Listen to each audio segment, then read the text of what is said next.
성전 건축에 대한 여러 가지 예물들과 다윗이 그것을 놓고 하나님 앞에 드리는 이 기도를 살펴보면서 우리가 물질에 대하여 어떤 마음을 가져야 할까 하는 것을 먼저 살펴보려고 합니다.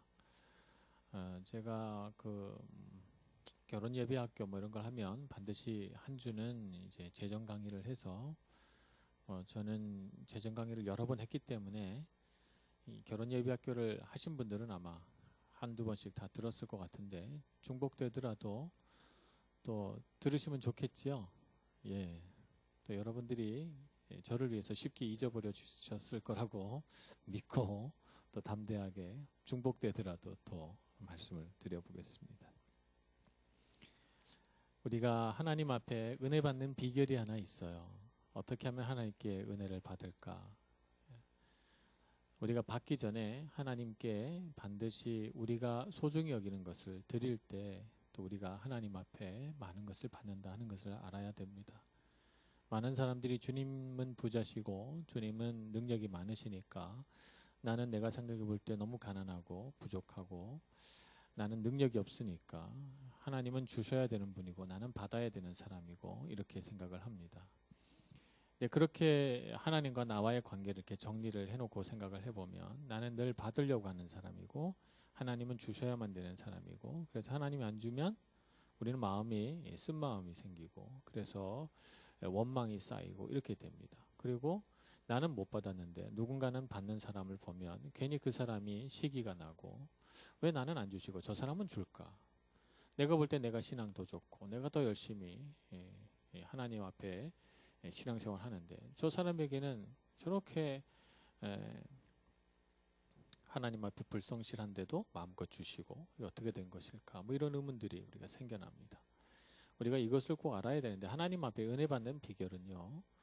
주님과 나 사이에 어떤 인격적인 관계가 맺어져서 내가 하나님 앞에 드리는 마음만큼 하나님께서 우리에게 베풀어 주신다는 것을 알아야 돼요. 하나님께서 우리와 기브 앤 테이크의 관계로 그렇게 하신다는 것이 아니고 우리가 하나님 앞에서 어떤 마음을 가졌느냐가 하나님께서는 하나님 입장에서 보면 그것을 예배로 받으신다는 거죠. 그래서 하나님이 보실 때 삶이 예배가 되어 있는 사람에게 하나님께서 마음 놓고 맡기시고 흘려보내 주신다는 것을 우리가 이해해야 돼요.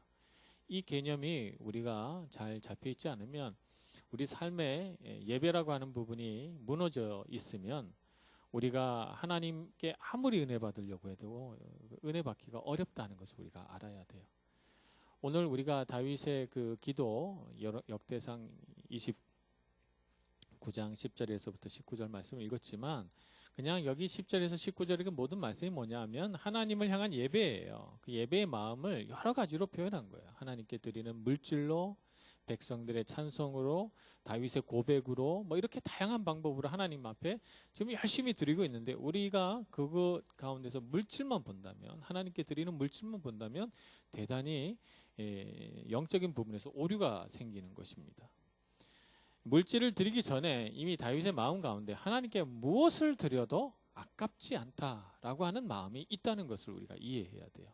그 마음이 예배예요. 하나님을 향한 예배.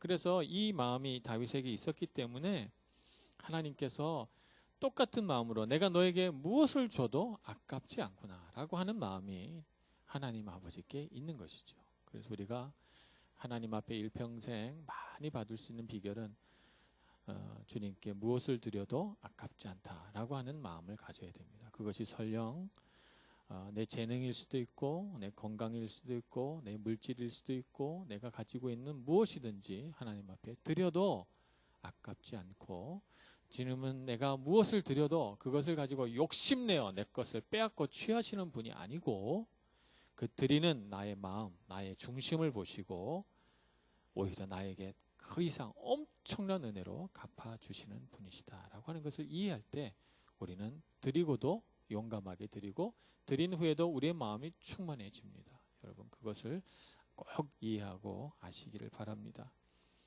다윗이 이렇게 하나님 앞에 아낌없이 드릴 수 있었던 것에는 말씀드린 것처럼 다윗에게는 항상 찬양이 넘쳤어요. 찬양이 예배거든요.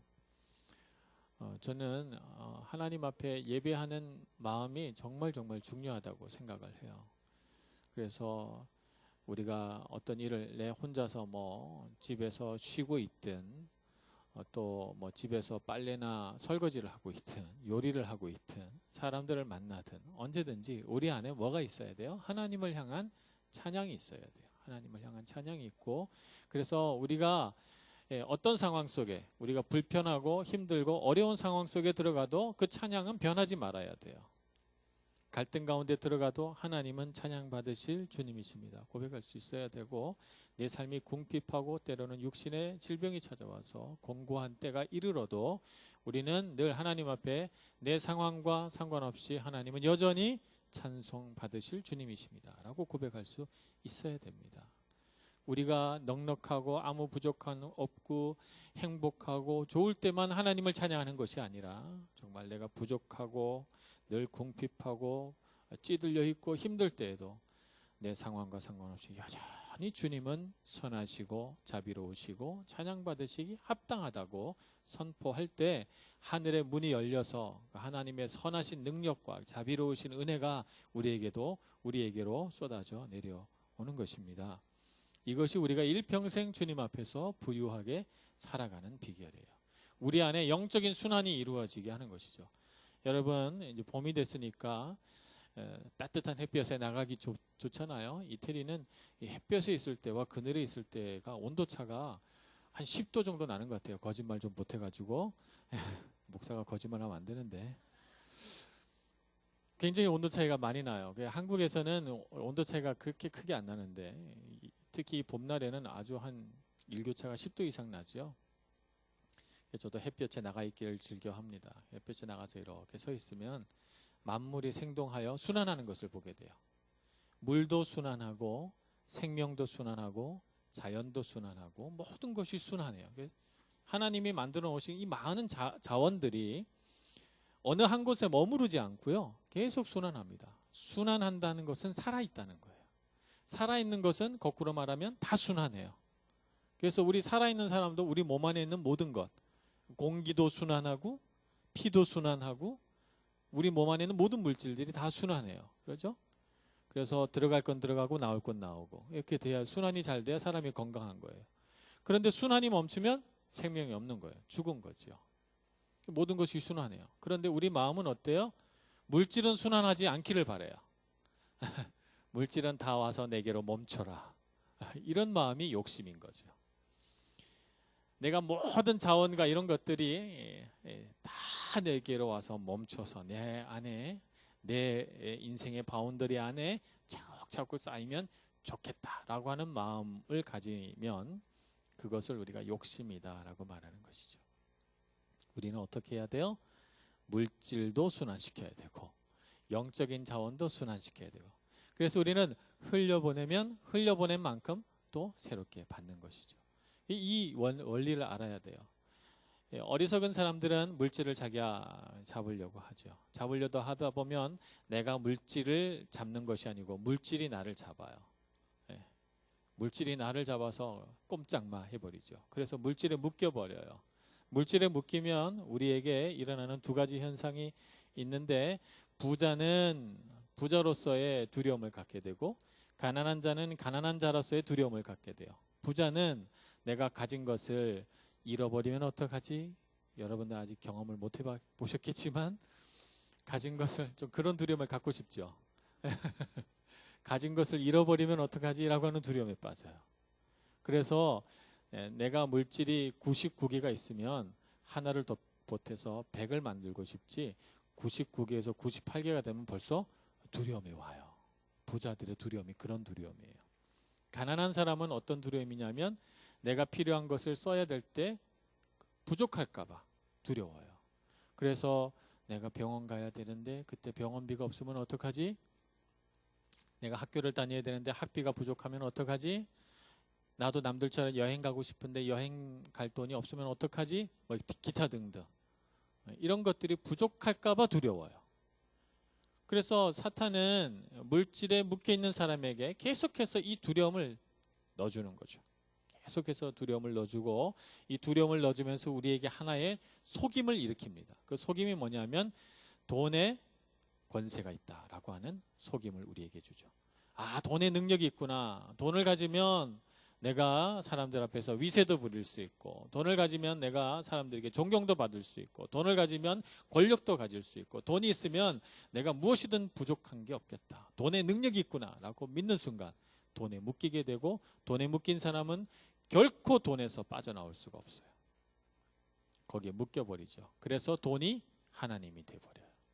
돈이 하나님이 돼 있는데 어떻게 하나님께 예배할 수 있겠어요? 어떻게 하나님을 찬송할 수 있겠어요? 이렇게 묶인 사람들이 얼마나 많아요. 여러분 청년의 때고 아직 여러분들이 돈을 벌어서 생활하는 때가 아니니까 여러분들의 기성세대, 여러분들의 부모님 세대들을 한번 좀 자유한 마음으로 보세요. 얼마나 많은 우리의 기성세대들이 돈에 묶여서 살아갑니까? 여러분 청년의 때 여러분들이 정말 아프고 힘들더라도 여러분들이 알아야 할 것은 하나님의 거대한 자원순환의 원리를 보셔야 돼요. 하나님께서 어떻게 우리에게 물질을 주셔서 순환시켜 가는가 하는 것들을 보시고 하나님 안에 그 자유함을 맛보시기를 바랍니다.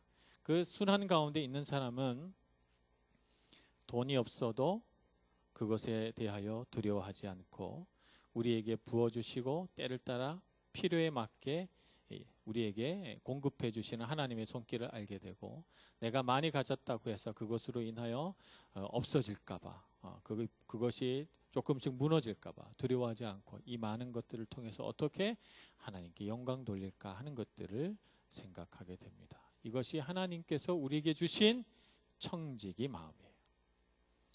다윗은 모든 것이 주님께로부터 왔다고 생각했어요. 오늘 성경 말씀에 보면 12절 13절에 보면 11절 12절에 보면 위대하심도 권능도 영광도 승리도 위엄도 천지와 주권과 부귀와 권세와 능력과 강하게 하심과 또 능하게 하심과 크게 하심 모든 것들이 다 주님의 것이다 이렇게 말합니다.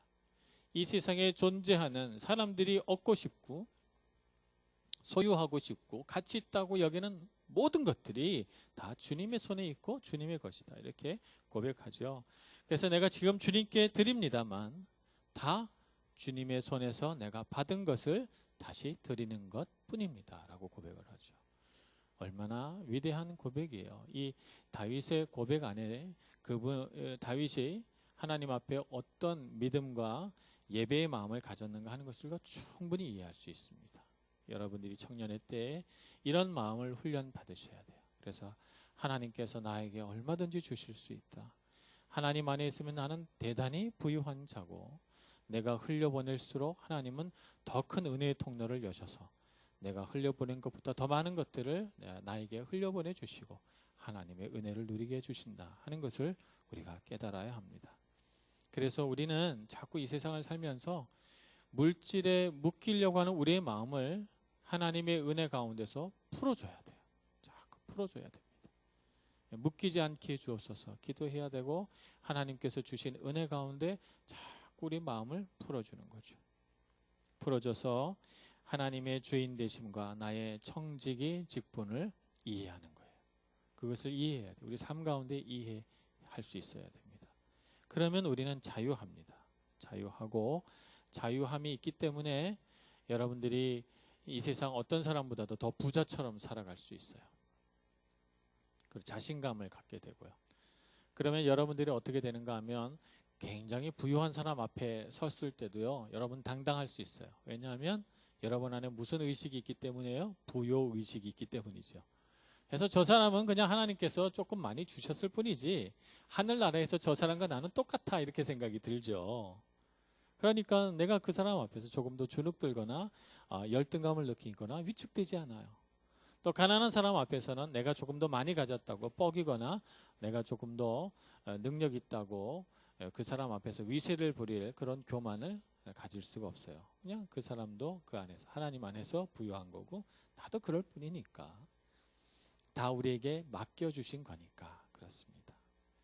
우리가 그것을 이해하고 삶 가운데서 우리의 청지기 직분을 잘 훈련 받으시는 여러분 되시기를 바랍니다. 유학생활 하다 보면 참 가난한 일들이 많아요. 또 우리 청년의 때에 보면 이 물질을 가지고 사용하는데 그 많은 그 시행착오를 겪게 돼요. 저도 이런 말씀을 여러분들께 전하지만 제가 20대 후반에 처음 저는 사회생활을 안 하고 처음부터 교회로 가서 이렇게 교회에서 전도사로 이렇게 사례비를 받고 있기 때문에 직장생활을 해서 처음부터 이렇게 많은 돈을 받아보질 못했어요. 전도사 처음 나가니까 저한테 25만 원을 주시더라고요. 교회에서 교육전도사로 나가니까 굉장히 오래전 얘기입니다. 25만 원을 받으니까 그때 너무너무 좋았는데 그러나 한편으로는 좀 낙심이 되기도 했어요. 제가 대학교 다닐 때는 과외를 했거든요.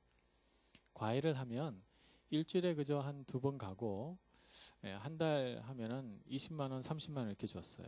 근데 뭐 과외를 하나만 하나요? 뭐 2개도 하고 3개도 하니까 뭐 제가 한 달이면 100만 원 이상 벌어서 넉넉하게 쓰고 살았어요. 그런데 이제 신학교 가고 나서 그 과외 뭐 이런 거 다 이제 내려놓고 전도사가 딱 됐는데 25만 원. 좋긴 하죠. 신학교 들어서 한 1년간 수입이 없다가 수입이 딱 받으니 좋긴 한데 참 이거 갖고 내가 어떻게 사나. 뭐 쓸 게 없어요. 그때는 한 달이 지나기 전에 모든 돈을 다 썼습니다. 저는 제가 가지고 있는. 그래서 항상 월말이 되면 통장 잔고는 0원이에요. 0원에서 한 2, 3일을 지나면 다시 이렇게. 그래서 저는 그때 내가 물질을 사용하는 데 있어서 문제가 있다. 내가 100만 원을 벌어도 월말이 되면 0원이 되고 내가 25만 원을 벌어도 월말이 되면 0원이 되니 참 마술 같은 세상이다. 나는 도대체 이거 어디다 쓰는 건가? 계산해 보면 참 헛된 일에 많이 썼어요. 시행착오가 참 많았죠. 그래서 돈이 많으면 돈이 좀 있다고 생각이 들면 그새 내가 필요하지 않은데도 막 쓰고 사람들 앞에서 허세도 부리고 뭐 이렇게 막 길에다가 돈을 버리듯이 이렇게 써버리는 좋지 않은 습관이 있었던 것이죠. 결혼을 하고 제가 부양에 대한 가족이 생기고 물질을 쓰는 데 있어서 내 마음에 있던 여러 가지 불편한 마음들을 말씀에 비추어서 생각하고 또 훈련받으면서 제 안에 차차 깨달아진 것이 바로 하나님이 허락하신 청지기 직분이었어요. 이게 내 게 아니구나. 비록 내 손에 들어와서 나에게 주어졌지만 이것은 하나님 나라의 거대한 순환 원리 안에서 그냥 잠시 나에게 맡겨진 거구나. 그렇다면 내가 얼마나 이것을 잘 관리해야 될까라고 하는 개념으로 이해하게 됐죠. 그래서 내 재정을 뭐 많든 적든 간에 나누어서 저축도 하고 필요한 데 쓰기도 하고 구제하는 데 쓰기도 하고 때로는 선교하는 데 쓰기도 하고 그것을 나누어서 사용하기 시작했어요. 뭐 저는 아주 어려서부터 11조를 냈으니까 11조 하는 데는 어려움이 없었어요. 그 외에 11조 외에 다른 것들 여러 가지 것들을 세워서 그렇게 하기 시작했죠. 결혼한 후에는 제 아내와 의논해서 어떻게 돕고 어떻게 선교하고 하나님 앞에 얼마나 드릴까라고 하는 것을 의논해서 이렇게 했죠.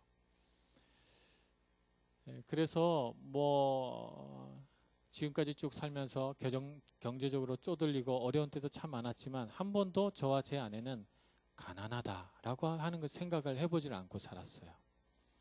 제가 이렇게 말씀을 드리니까 여러분 제가 굉장히 잘 사는 줄 알지만 저는 10평짜리 반지하 같은 집에서 살아보기도 했어요. 그 집에서 이사 가고 싶은데 돈이 없었어요. 그래서 그 집에는 정말 제 엄지손가락만한 바퀴벌레가 나왔어요. 제가 바퀴벌레 너무너무 싫어합니다. 저는 시골에서 컸기 때문에 어떤 곤충도 싫어하지 않아요. 모든 곤충을 제 손으로 만질 수 있어요. 그런데 바퀴벌레만 못 만져요. 그래서 저는 우리 교회에도 바퀴벌레가 없는 게 너무너무 다행이에요. 저는 감사하고 있어요. 개미가 있어서 저는 정말 개미를 사랑합니다. 개미가 있기 때문에 바퀴벌레가 없거든요. 그래서 저는 개미들이 와서 식당에서 음식 찌꺼기 먹고 그러면 굉장히 사랑스러워요.